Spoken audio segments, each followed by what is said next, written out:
Welcome back into the GSMC Sports Podcast. We just finished up talking about the Lakers-Pelicans play-in tournament game that took place last night. That was the real thriller of the night because we saw on the later slate the Sacramento Kings really hand it to the Warriors and end up with the win there to end the Warriors season.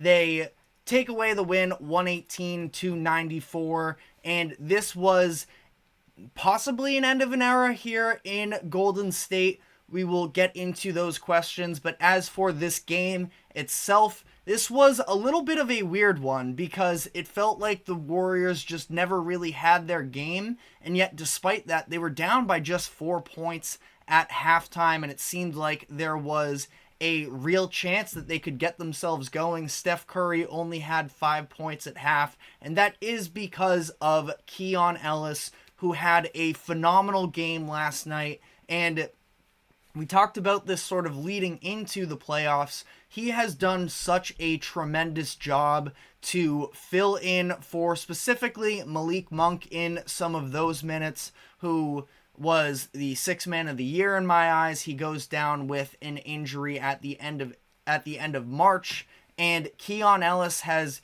found his way into the starting lineup. You would think that these are probably minutes that if you are the Kings GM, you probably wish Davion Mitchell was giving that level of production after selecting him in the lottery a couple years ago. But no, it's the undrafted Keon Ellis, who his energy and what he provides for the Kings team here was just so impressive. There were some funny minutes with him towards the end of the game when this was just about locked up, when you saw Mike Brown really getting on Ellis. And that's the thing, is it was because Ellis was clearly tired. He was laboring a little bit after chasing around Steph Curry all night long. And Mike Brown, who of course used to work on the Warriors staff, was very clear, you can't let up yet. The game's not over. We can't let Steph Curry get hot, which is very fair. But Keon Ellis, again, the game that he had he deserves tons of credit, where he had 3 steals and 3 blocks. This is of course from a guard position, and his energy was just incredibly impactful. And, I mentioned Davion Mitchell. The Kings probably wish that Davion Mitchell was a little more on the level of Keon Ellis, but he was also making some impactful spark plug plays as well.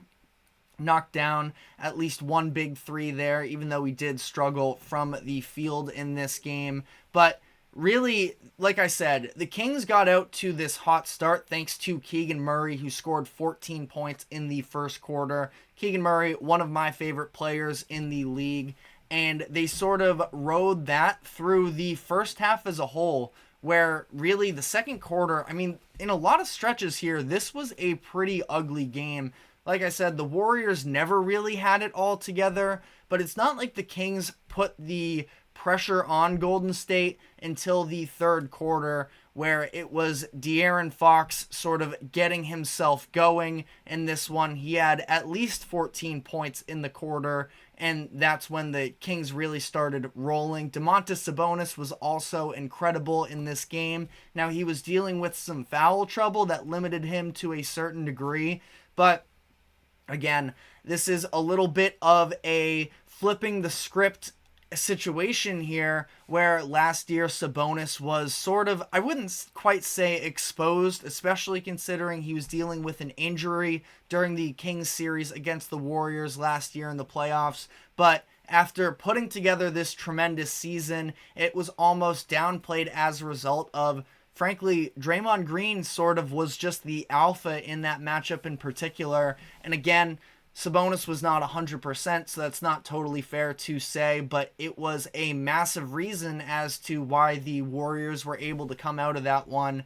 And also just the fact that Warriors had nobody else really going for them other than Steph Curry, who, again, he had 5 points in the first half. He had only taken 5 shots, one of them being a half-court heave to end off the first half, so he wasn't really looking to be quite as aggressive. He got himself going in the second half a little bit more, was more assertive, taking 11 shots in the second half, scoring 17 points, but he was just doing it on his own, and by the end of the game, the Kings were literally throwing 2-3 defenders at Steph every single possession, and nobody else could make it count for the Warriors in this situation. Jonathan Kuminga provided some, especially earlier on in the game.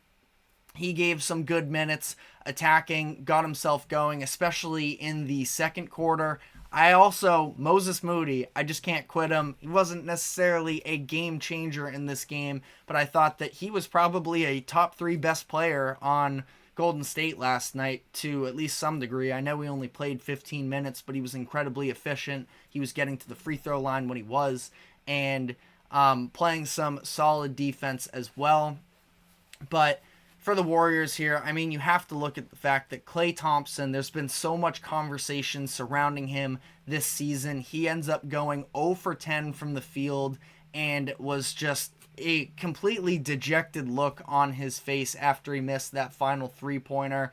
Seemed like he was just questioning everything, which, again, I know that a lot of people dislike the Warriors because of the dynasty that they've been for the past, almost decade, but it is legitimately sad to see sort of Klay Thompson in this type of a funk where he is one of the best three-point shooters of all time, and going to be very interesting to see what happens with him in the offseason. Steve Kerr made it adamant that he wants Klay Thompson to be back, that they're all in on having him remain around.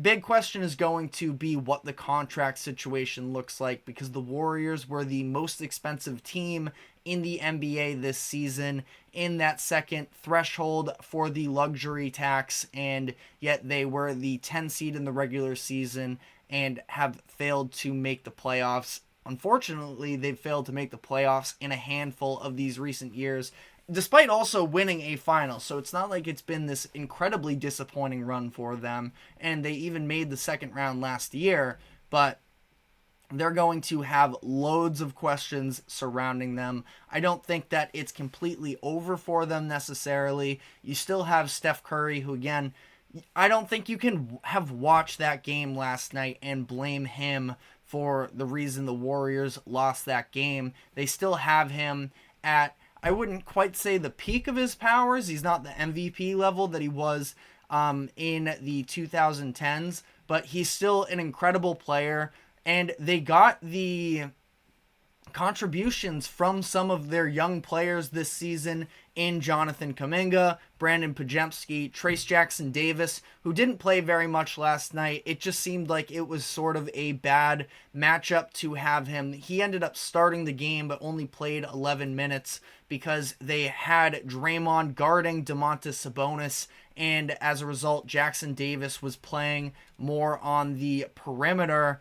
I believe he was initially matched up against Harrison Barnes, and it just really didn't add up there. Jackson Davis very possibly could be on an all-rookie team as well, but that was not the position you wanted him in necessarily. But sort of on the conversation of the big man position, I thought that one of the key statistics from the game, and I guess the discrepancy isn't even totally outstanding, in terms of total rebounds, but the rebounding battle from last year in the playoffs to this year, where Kevon Looney was putting on an absolute clinic in terms of operating the glass, to the way that it was the Kings this time around. 49 rebounds to 42, but specifically 15 to 8 in the offensive rebound department. The Kings getting themselves second chance opportunities, and that's, I think, in large part sort of what led to the Warriors just not having their heart in it It was early in the fourth quarter even. There was an instance where Draymond Green chased an uncontested rebound too far out of bounds, stepped on the sideline, and it resulted in a turnover. It was the Warriors' third turnover in the first 4 minutes of the fourth quarter, and from that point it just seemed like they were checked out. And this is a Warriors team that in the past has never gotten too down on themselves when the odds were against them, but it didn't seem like they had that same mental makeup this year. And again, going to be interesting to see how they retool, because I wouldn't say, they need to make changes. I wouldn't say it's an entire blow it up, start the rebuild situation, because you have Steph Curry still at the level of play that he's giving you, but gonna need to find a way to cut costs. We've talked about this on the show for a handful of months now. The Andrew Wiggins contract is a massive negative for them, and last night definitely was not his best game. I wouldn't say that he was necessarily their worst issue. I mean, he was still providing some defense for them. The shot wasn't there, and everything just looked disjointed for the Warriors last night. Both teams, I want to look right now at the turnover numbers, because the Warriors had 16, and Kings had 8 as well. I'm actually surprised that that's as low as it was, but they did play a much cleaner second half. But this was just, a very interesting game here, where you have the sort of subplot of the Kings, the Kings coming back into, they were home court advantage, and sort of leads to why this was so momentous. And I think it was a huge advantage that they had the home court behind them, but this felt like it had a little bit of extra baggage behind it from a historical standpoint, and they come out, win this game. And for the Kings, they are advancing to play the New Orleans Pelicans in a game to potentially seal a playoff berth.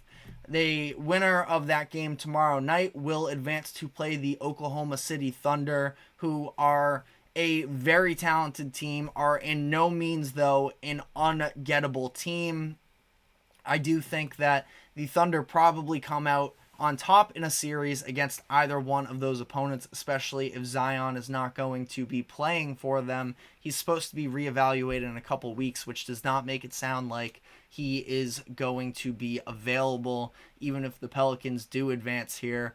But for the Kings to overcome the adversity, last year was sort of the perfect situation for them, where they had a lot of health, they had a lot of things going for them, they were this fun up-and-coming team. But this year, losing Malik Monk, who was incredibly important for them, losing Kevin Huerter, and still being able to overcome this type of adversity and end up knocking off, probably from a Kings perspective, if there are any Kings fans out there that have different input, probably their biggest rival in the NBA. So credit to the Kings there. I'm sure we're going to be talking plenty about the Warriors as the offseason nears closer. But on that note, we are going to be taking our second break, and when we come back on the other side, we're going to be diving into the news about Jonte Porter receiving a lifetime ban from the NBA. So stick with us, and we will be right back.